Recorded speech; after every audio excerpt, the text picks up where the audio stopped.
बिस्मिल्लाहिर्रहमानिर्रहीम। अस्सलाम वालेकुम। क्या हाल चाल हैं आपके? उम्मीद है खैरियत से होंगे। आज मैं एक नई रेसिपी लेकर आई हूँ रस मलाई की।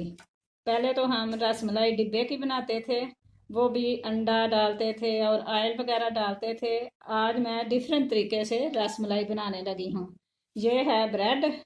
ये मैंने ब्रेड ले लिए हैं। इनके मैं ये चारों कोनों से ये ऐसे उतार लिए हैं छुरी की मदद से। अब इसको मैं ऐसे ट्रायंगल की तरह काट लूँगी। ऐसे ऐसे सारे पीसीज कर लूँगी। ये देखें, ये मैं सारे पीसीज ऐसे काट लिए हैं। अब इसको मैं एक साइड पे रख दूँगी और इतनी देर में ये कर लूँगी। ये 3 चम्मच मैंने सूखा दूध लिया और इसमें ये 2 चम्मच मैं मलाई डालूँगी। घर की बनी हुई मलाई है। ये 2 चम्मच मैंने मलाई डाल दिया और इसमें थोड़े से मैं बादाम डालूँगी। 2 चम्मच बल्कि डाल लेती हूँ। बिस्मिल्लाहिर्रहमानिर्रहीम। अब मैं इसको मैश कर लूँगी अच्छे तरीके से। ये देखें, ये अच्छी तरह मिक्स हो गया। अब मैं इसको ऐसे इनकी मदद से, चम्मच की मदद से ऐसे इनको ऊपर लगाती जाऊँगी। बिस्मिल्लाहिर्रहमानिर्रहीम।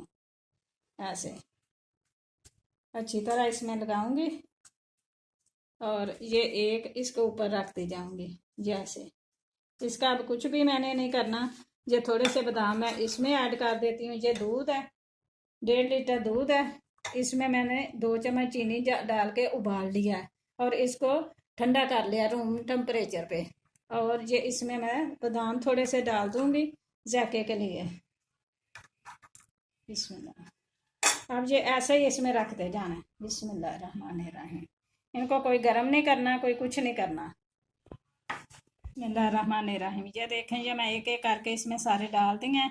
अब थोड़े से बादाम मैं और ऊपर डाल दूंगी गार्निश के लिए। ये बड़ी मज़े की रसमलाई होगी। अगर आप एक दफ़ा ये बनाकर खाएंगे तो बाज़ार वाली डिब्बे वाली रसमलाई भूल जाएंगे। अगर मेरा चैनल पसंद आए तो मेरी वीडियो को लाइक कीजिएगा, शेयर कीजिएगा, सब्सक्राइब कीजिएगा। ओके, अल्लाह हाफिज़।